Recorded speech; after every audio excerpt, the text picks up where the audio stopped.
ಲೋಕಸಭಾ ಚುನಾವಣೆಗೆ ಮುಗಿದ ನಂತರ ಗೃಹಲಕ್ಷ್ಮಿ ಯೋಜನೆ ನಿಲ್ಲುತ್ತಾ ಅಥವಾ ಮುಂದುವರಿಸುತ್ತಾ ಈಗಾಗಲೇ ಕಾಂಗ್ರೆಸ್ ಸರ್ಕಾರದ ಶಾಸಕರಿಂದಲೇ ಜಂಜಾಟ ಶುರುವಾಗಿದೆ. ಗೃಹಲಕ್ಷ್ಮಿ ಯೋಜನೆ ಬೇಕಾ ಬೇಡ್ವಾ ಎಂದು ಚರ್ಚೆ ನಡೆಯುತ್ತಾನೇ ಇದೆ. ಈಗ ಹೊಸದಾಗಿ ಅಪ್ಡೇಟ್ ಕೂಡ ಸಿಗುತ್ತಾ ಇದೆ. ಕಾಂಗ್ರೆಸ್ ಶಾಸಕರು ಸಿದ್ದರಾಮಯ್ಯ ಸರ್ ಅವರಿಗೆ ಏನನ್ನು ಮನವಿ ಮಾಡಿಕೊಂಡರು ಸಿದ್ದರಾಮಯ್ಯ ಸರ್ ಏನು ಉತ್ತರ ಕೊಟ್ಟಿದ್ದಾರೆ ಅದಕ್ಕೆ ಗ್ಯಾರಂಟಿ ಯೋಜನೆ ಮುಂದುವರಿದುಕೊಂಡು ಹೋಗುತ್ತಾ ಮಹಿಳೆಯರಿಗೂ ಈಗಾಗಲೇ ಉತ್ತರವನ್ನು ಕೊಟ್ಟಿದ್ದಾರೆ. ಇಷ್ಟೇ ಅಲ್ಲ, ಗೃಹಲಕ್ಷ್ಮಿ ಯೋಜನೆಯನ್ನು ಮತ್ತೆ ಅರ್ಜಿ ಹಾಕಲು ಶುರು ಮಾಡಿದ್ದಾರೆ. ಇದೇ ತಿಂಗಳ ಲಾಸ್ಟಲ್ಲಿ ಎಲ್ಲ ಮಹಿಳೆಯರಿಗೆಲ್ಲ ಯಾವ ಮಹಿಳೆಯರು ಅರ್ಜಿಯನ್ನು ಅರ್ಹರು ಎಂದು ತಿಳಿಸಿಕೊಡುತ್ತೇನೆ. ಕಾಂಗ್ರೆಸ್ ಸರ್ಕಾರ ಮತ್ತು ಕೇಂದ್ರದಲ್ಲಿ ಅಧಿಕಾರಕ್ಕೆ ಬಂದರೆ ಮಹಾಲಕ್ಷ್ಮಿ ಯೋಜನೆಯಡಿ 8,300 ರೂಪಾಯಿ ಎಂದರೆ ಒಂದು ವರ್ಷಕ್ಕೆ 1 ಲಕ್ಷ ರೂಪಾಯಿ ಕೊಡುತ್ತಾರೆ ಅಂತ ಕಾಂಗ್ರೆಸ್ ಹೇಳಿದೆ. ಇದರ ಬಗ್ಗೆಯೂ ಕೂಡ ಸಾಕಷ್ಟು ಚರ್ಚೆಯಲ್ಲಿದೆ. ಅದನ್ನು ಕೂಡ ವಿಡಿಯೋದಲ್ಲಿ ತಿಳಿಸಿಕೊಡುತ್ತೇನೆ. ಈಗ ಮೊದಲನೆಯದಾಗಿ ಗೃಹಲಕ್ಷ್ಮಿ ಯೋಜನೆ ನಿಲ್ಲುತ್ತಾ ಬರುತ್ತಾ ನಿಮ್ಮ ಇಂಪಾರ್ಟೆಂಟ್ ಕ್ವಶನ್ ಅದೇ ಅಲ್ಲವೇ? ಕಾಂಗ್ರೆಸ್ ಶಾಸಕರು ಏನು ಹೇಳುತ್ತಾ ಇದ್ದಾರೆ ಅಂದರೆ, ನಾವು ಗ್ಯಾರಂಟಿಗಳನ್ನು ಕೊಡುತ್ತಾ ಇದ್ದಾಗಲೇ ನಮ್ಮನ್ನು ಜನರು ಎಂದು ಮಹಿಳೆಯರು ಸೋಲಿಸಿದ್ದು. ಈಗ ಮಹಿಳೆಯರ ಮನಸ್ಸಿಗೆ ಏನಾಗಿದೆ ಅಂದರೆ, ಕಾಂಗ್ರೆಸ್ನವರು ಏನು ಮಾಡುತ್ತಾರೆ, ಅನ್ನಭಾಗ್ಯ ಯೋಜನೆ, ಗೃಹಲಕ್ಷ್ಮಿ ಯೋಜನೆ, ಗೃಹಜ್ಯೋತಿ ಯೋಜನೆ, ಉಚಿತ ಬಸ್ಸು ಪ್ರಯಾಣ, ಕರೆಂಟ್ ಫ್ರೀ, 2,000 ರೂಪಾಯಿ ಕೊಡುತ್ತೇವೆ, ಈಗೆಲ್ಲ ಕೊಟ್ಟರೂ ಕೂಡ ಅವರು ವೋಟ್ ಹಾಕುವುದಿಲ್ಲವಲ್ಲ. ಇದೆಲ್ಲ ಗ್ಯಾರಂಟಿಗಳು ಮಹಿಳೆಯರಿಗೆ ಇಷ್ಟನೇ ಇಲ್ಲ. ಆದರೂ ಕೂಡ ಮಹಿಳೆಯರು ಬಿಜೆಪಿಗೆ ವೋಟ್ ಹಾಕಿದ್ರೆ, ಅಂದರೆ ಬಿಜೆಪಿ ಸರ್ಕಾರ ಈ ಥರದ ಯಾವ ಗ್ಯಾರಂಟಿ ಯೋಜನೆಯನ್ನು ಕೊಟ್ಟಿಲ್ಲ.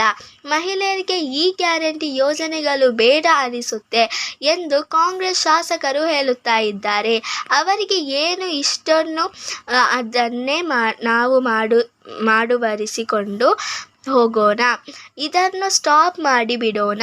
ಮತ್ತೆ ಲೋಕಸಭಾ ಚುನಾವಣೆಗೆ 5 ವರ್ಷಕ್ಕೊಮ್ಮೆ ಹಾಗೆ ಆಗುತ್ತೆ. ನಾವು ಈ ಥರ ಗ್ಯಾರಂಟಿ ಯೋಜನೆಗಳನ್ನು ಕೊಡುತ್ತಾ ಹೋದರೆ ಮತ್ತೆ ಯಾವ ಜನಗಳು ಕೂಡ ನಮಗೆ ವೋಟ್ನೇ ಹಾಕದೆ ಇರಬಹುದು ಅಲ್ಲವಾ? ಜನಗಳ ಅಭಿಪ್ರಾಯವನ್ನು ತಿಳಿದುಕೊಳ್ಳಬೇಕು.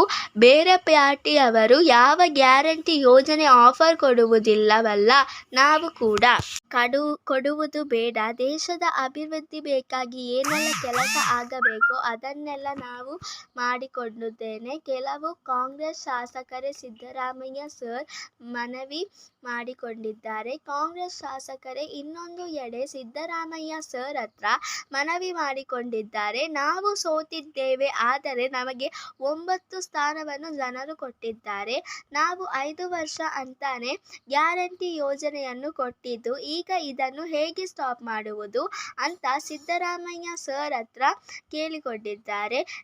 ಇದೀಗ ಕಾಂಗ್ರೆಸ್ ಸರ್ಕಾರದಲ್ಲಿ 2 ರೀತಿಯ ಅಭಿಪ್ರಾಯವನ್ನು ವ್ಯಕ್ತಪಡಿಸಿದ್ದಾರೆ. ಈ 2 ಅಭಿಪ್ರಾಯದಲ್ಲಿ ನಮ್ಮ ಮುಖ್ಯಮಂತ್ರಿಗಳು, ಉಪಮುಖ್ಯಮಂತ್ರಿಗಳು ಏನು ನಿರ್ಧಾರವನ್ನು ಕೈಗೊಳ್ಳಲಿದ್ದಾರೆ ಎಂದು ಕಾಯಬೇಕಾಗಿದೆ.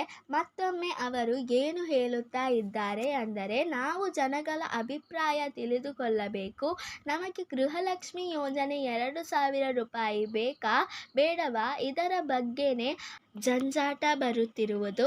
ಬೇರೆ 4 ಯೋಜನೆಯ ಬಗ್ಗೆ ಅಷ್ಟು ವೈರಲ್ ಆಗುತ್ತಾ ಇಲ್ಲ, ಜನರು ಕೂಡ ಅಷ್ಟು ಕೇಳುತ್ತಾ ಇಲ್ಲ. ಗೃಹಲಕ್ಷ್ಮಿ ಯೋಜನೆ ಹಣವನ್ನು ಆದಷ್ಟು ಮಹಿಳೆಯರು ನಮಗೆ ಬೇಕು ಅಂತಾನೆ ಹೇಳುತ್ತಾರೆ. ಅವರು ಬಿಜೆಪಿಗೆ ವೋಟ್ ಹಾಕಿದ್ರೋ ಕಾಂಗ್ರೆಸ್ಗೆ ವೋಟ್ ಹಾಕಿದ್ರೋ ಗೊತ್ತಿಲ್ಲ. ಆದರೂ 2,000 ರೂಪಾಯಿಯನ್ನು ನಿಲ್ಲಿಸಬೇಡಿ. ಒಟ್ಟಾಗಿ ಹೇಳುವುದಾದರೆ ಈ ತಿಂಗಳ ಕೊನೆಯಲ್ಲಿ ಗೊತ್ತಾಗುತ್ತದೆ. ಇಲ್ಲಿಗೆ ಈ ವಿಡಿಯೋ ಮುಕ್ತಾಯವಾಗುತ್ತದೆ. ಈ ವಿಡಿಯೋ ನಿಮಗೆ ಇಷ್ಟವಾದರೆ ಪ್ಲೀಸ್ ಲೈಕ್ ಮಾಡಿ ಮತ್ತು ನಿಮ್ಮ ಫ್ರೆಂಡ್ಸ್ ಆ್ಯಂಡ್ ಫ್ಯಾಮಿಲಿ ಜೊತೆ ಶೇರ್ ಮಾಡಿ ಮತ್ತು ನಮ್ಮ ಚಾನಲನ್ನು ಪ್ಲೀಸ್ ಸಬ್ಸ್ಕ್ರೈಬ್ ಕೂಡ